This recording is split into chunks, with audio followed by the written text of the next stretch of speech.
최근 토트넘의 주장이 손흥민으로 교체되면서 토트넘은 전례 없이 좋은 팀 분위기가 형성되고 있다고 합니다. 하지만 토트넘에서 오직 한 사람은 손흥민이 주장이 된 것을 매우 불편하게 여기는 사람이 있는데요.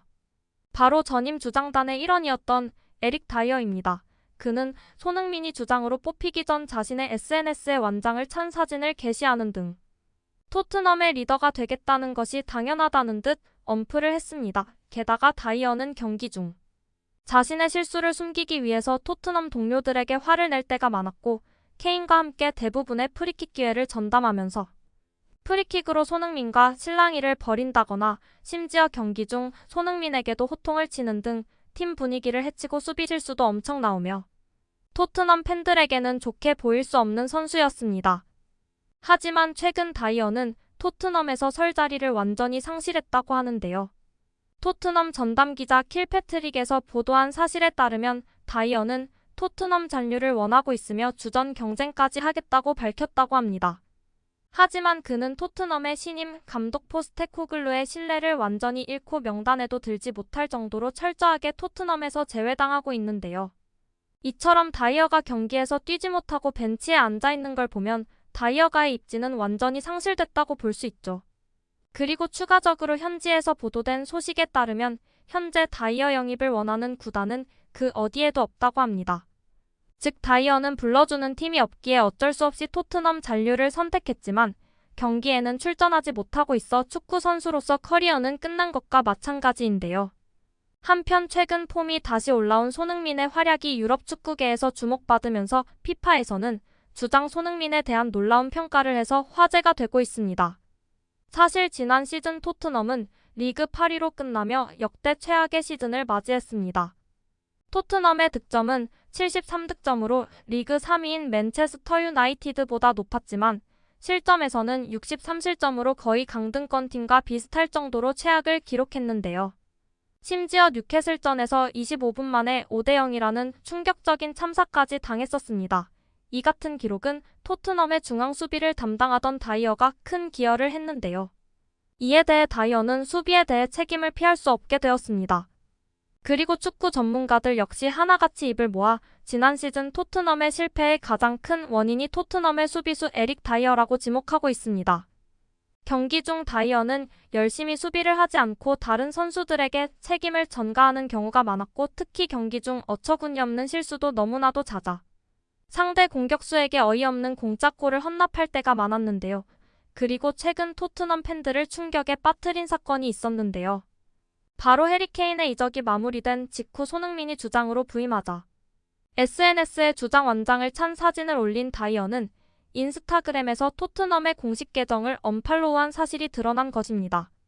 이런 다이어의 어처구니없는 행보에 토트넘 팬들은 어디서 감히 그런 실력으로 주장단을 넘보냐며 그를 비난했고 다이어와 동기인데다 마찬가지로 주장단에서 제외되었지만 불평은커녕 아무런 잡음이 없는 벤 데이비스와 비교되기도 했죠. 결국 토트넘 주장으로 손흥민 선수가 부주장으로는 로메로와 메디슨이 선임되면서 오히려 다이어는 주장단에서 강등당하는 수모를 겪었는데요. 그리고 이토록 다이어가 포스테코 감독의 신임을 잃어버린 결정적인 사건이 있었습니다. 바로 프리시즌 바르셀로나와의 친선전이었는데요. 당시 토트넘은 3분 만에 실점하며 불안한 수비 약점이 노출되었으나 스킵의 멀티골로 분위기를 반전하는데 성공했고 오히려 경기를 주도하기까지 했으나 결국 다이어는 수비수라고는 생각할 수 없는 수비력을 보여주며 팬들의 민심이 터질 대로 터지게 만들었습니다. 특히 다이어는 상대의 공격에도 방관 수비로 실점한 상황에서 비카리오 골키퍼가 짜증을 내자 다이어는 역으로 화를 내며 비카리오에게 호통을 치는 장면에 경기 직후 포스테코글루 감독은 다이어를 명단에서 철저히 배제하고 있는 것이죠. 그리고 부동의 주전이었던 로메로와 데뷔하기 전부터 준수하게 활약해준 미키 판더벤에 심지어 여태까지 비난받던 산체스마저 교체로 나쁘지 않은 활약을 했기에 다이어가 토트넘에 설 자리는 없는데요. 게다가 앞서 언급했던 구단을 언팔로우하는 추태까지 보여 다이어를 향한 현지 반응은 굉장히 나쁘며 포스테코글루 감독은 여전히 새로운 수비수 영입을 원하고 있기에 결국 다이어가 토트넘에서 뛸 시간은 끝난 것이나 다름없는 상황입니다. 결국 토트넘 내부 관계자가 전한 소식에 따르면 토트넘은 다이어를 어떻게든 처분하기 위해 골머리를 썩고 있다고 합니다. 그동안 다이어는 수비적인 전술로 유명한 감독 무리뉴와 콘테 감독 체제에서도 엄청난 실점 기록을 경신했다 보니 갱생할 여지가 전혀 없다는 것이 전문가들 의견입니다. 또한 그를 원하는 팀마저 없는 상황에서 다이어는 계속해서 팀에 잔류하겠다고 말하고 있으니 이제 토트넘 팬들은 다이어를 마치 주급 도둑처럼 취급하고 있는데요. 여러모로 리그에서 비슷한 취급을 받으며 악명 높은 수비수 메뉴의 해리 맥과이어가 떠오르지만 다이어가 팀에 끼친 해악은 비교가 불가능한 수준입니다.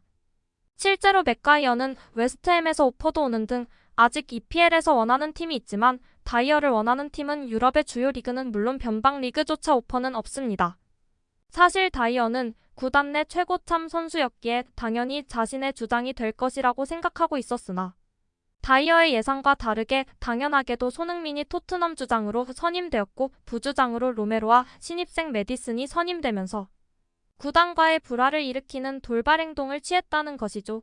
그 결과 토트넘과 다이어와 불편한 동행은 계속되고 있으며 선수들 사이에서 그를 향한 시선이 좋지 않은 것이 현실입니다. 또한 그의 절친이자 토트넘 파벌의 중심이었던 해리 케인이 떠나게 되면서 팀 내에서 다이어의 입지는 더욱 좁아졌습니다. 이에 대한 축구 전문가들은 다이어를 방출하는 것은 진작에 했어야 했던 일이었고 케인이 떠난 시점에 팀 내 파벌의 중심이었던 다이어의 자리는 없어지고 오히려 팀은 하나가 될 수 있었다. 특히 손흥민이 새로운 리더가 되면서 토트넘 선수들은 더욱 단결한 모습을 보이고 있으며 보다 나은 팀으로 발전하고 있다라고 말하고 있습니다. 이와 관련하여 피파는 토트넘에서 리더십을 발휘하는 손흥민에게 주목하고 있습니다. 최근 피파는 손흥민이 토트넘의 변화와 통합을 주도하고 있다며 찬사를 보냈는데요. 또한 대한민국 선수인 손흥민이 주장 부임은 아시아 축구의 새로운 시대를 열었다고 말하고 있습니다. 그들은 손흥민에 대해 리그 득점왕과 함께 EPL 통산 100골 이상을 기록한 최초의 아시아 출신 선수로서의 이례적인 업적을 달성했다고 말했습니다. 그리고 덧붙여 매번 성장한 손흥민은 축구 재능에는 한계가 없다는 것을 증명해냈다라고 설명하며 이러한 손흥민의 대단한 성취는 단순히 토트넘의 승리를 넘어 아시아 축구 선수들에게 큰 희망과 자존감을 불어넣고 있다고 설명했습니다. 피파의 말처럼 손흥민은 토트넘의 새로운 시대를 열고 있습니다. 최근 토트넘의 신입생 미키 판더벤의 인터뷰에서 손흥민은 자신이 무슨 말을 전하는지 잘 알고 있고 이 같은 발언을 하기 위한 지위와 경험 실력을 갖춘 선수다. 토트넘 선수들 모두 주장이 말할 때면 전부 경청한다 라고 말하며 토트넘 선수들이 얼마나 손흥민을 잘 따르는지 설명했습니다. 이렇듯 토트넘에서 손흥민의 입지는 상상을 초월할 정도로 크다고 할 수 있습니다. 앞으로 손흥민 선수와 토트넘이 더 올라가길 바라며 구독과 좋아요 한 번씩 부탁드립니다. 다음 영상을 만드는데 큰 힘이 됩니다. 재미있는 소식이 있으면 다시 돌아오겠습니다. 좋은 하루 보내세요.